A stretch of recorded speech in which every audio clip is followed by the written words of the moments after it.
mengangkatnya. Putra-puteri beliau yang menjadi penerus saat ini adalah Kiai Haji Nu'man Hamid, Kiai Haji Nasik Hamid, Kiai Haji Idris Hamid, murid-murid beliau yang menjadi santri, para santri di pesantren Salafiyah Prof. Dr. Mukti Ali sekitar 1951, sepeninggal Kiai Haji Abdullah Ibn Yasin yang jadi nazir pengasuh Pondok Salafiyah. Beliau dipercaya sebagai guru besar pondok, sementara Kiai Haji Akib Yasin, adik Kiai Abdullah, menjadi nazir. Lain halnya dengan para tokoh ulama atau kiai lainnya yang terlibat dalam organisasi baik NU maupun Muhammadiyah. Kiai Haji Abdul Hamid Pasuruan adalah sosok kiai yang tidak mau terlibat dalam organisasi apapun, sehingga beliau tidak begitu dikenal di pentas nasional khususnya dalam percaturan politik. Inilah tokoh yang berada di belakang layar. Meski tak pernah tampil di organisasi, beliau didengar nasihatnya oleh kalangan teras NU, baik di pusat maupun di daerah. Beliau adalah sosok yang lebih mementingkan pendidikan para santri di pondoknya serta pembinaan masyarakat pada umumnya, baik di bidang ilmu maupun amal dengan ujar-ujarnya yang lirih tapi efektif, dengan keteladanannya, dengan pancaran kesalehan pribadinya. Beliau, seperti halnya para wali lainnya, adalah tiang penyangga moral masyarakat. Kiai Haji Abdul Hamid sendiri mulai diakui sebagai wali beberapa tahun kemudian, sekitar awal 1960-an.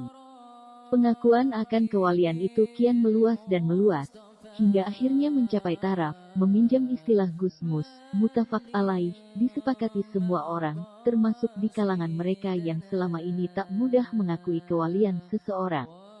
Ketika Kiai Haji Abdul Hamid mulai berkiprah di Pasuruan, tak sedikit orang yang merasa tersiingi. Terutama ketika beliau menggelar pengajian di kampung-kampung. Maklumlah, beliau seorang pendatang. Ada kiai setempat yang menuduh beliau mencari pengaruh dan menggerogoti santri mereka. Padahal, Kiai Haji Abdul Hamid mengajar di sana atas permintaan penduduk setempat. Ibarat kata pepatah Jawa, becik ketitik, ala ketara, lambat laun beliau dapat menghapus kesan itu. Bukan dengan rekayasa atau politik pencitraan yang canggih, melainkan dengan perbuatan nyata. Dengan tetap berjalan lurus, dan terutama dengan sikap tawadu, kehadiran beliau akhirnya dapat diterima sepenuhnya.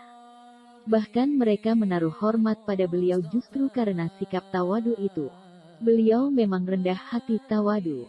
Kalau menghadiri suatu acara, beliau memilih duduk di tempat orang-orang biasa, yaitu di belakang, bukan di depan. Kiai Hasan Abdillah pernah mengatakan, Kiai Hamid selalu depis menyembunyikan diri di pojok. Beliau bersikap hormat pada siapapun.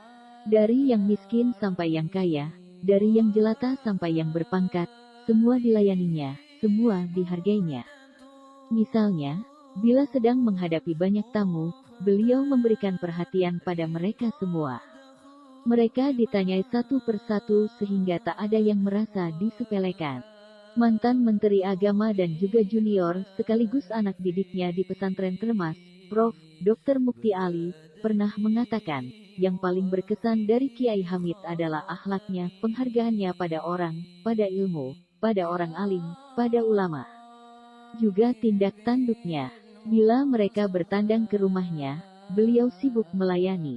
Misalnya, ketika Said Muhammad Ibn Alwi Al-Maliki, seorang ulama kondang Mekah, bertamu, beliau sendiri yang mengambilkan suguhan, lalu mengajaknya bercakap sambil memijatinya. Padahal tamunya itu lebih muda usia.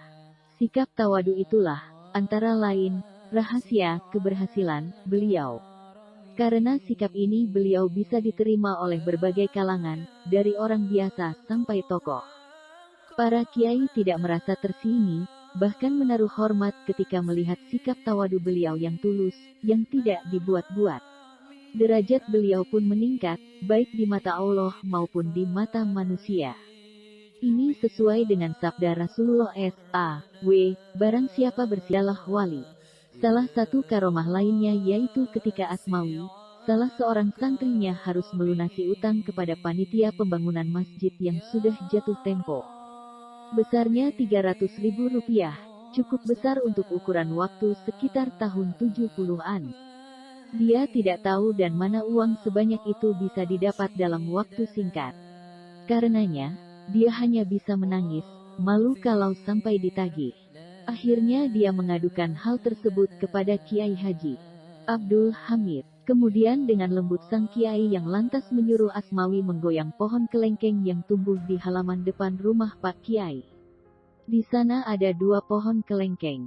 Kumpulkan daun-daun yang gugur itu dan bawa kemari, kata Kiai Haji Abdul Hamid. Setelah menerima daun-daun kelengkeng itu, Kiai Haji Abdul Hamid memasukkannya ke dalam saku baju. Ketika ditarik keluar, di tangannya tergenggam uang kertas. Kemudian dia menyuruh Asmawi melakukan hal sama tapi pada pohon kelengkeng yang lainnya. Dengan cara yang sama pula, daun kelengkeng itu berubah menjadi uang kertas. Setelah dihitung Asmawi, jumlahnya Rp225.000.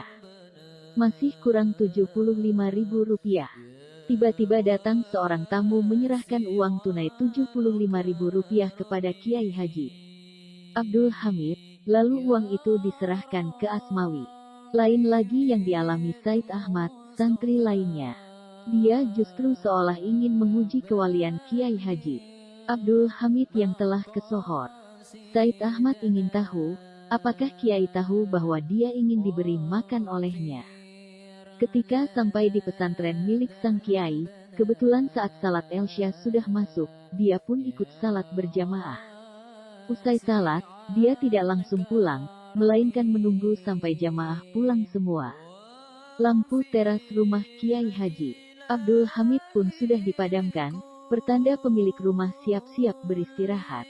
Dengan demikian, dia pikir, niatnya berhasil, yaitu bahwa keinginannya untuk ditawari makan oleh Kiai tidak diketahui. Lalu dia pun melangkahkan kaki meninggalkan masjid. Ternyata dari rumah Kiai Haji Abdul Hamid ada yang melambaikan tangan kepadanya. Dengan langkah ragu, dia pun mendekatinya. Ternyata tuan rumah sendiri yang memanggilnya. Makan di sini ya, kata Kiai Haji Abdul Hamid sambil senyum. Dia pun diajak masuk ke ruang tengah. Di sana hidangan sudah tersaji. Maaf, lauknya seadanya, kata Kiai santai. Sampeyan tidak bilang-bilang, si Said tersindir. Dan sejak itu dia percaya, Kiai Haji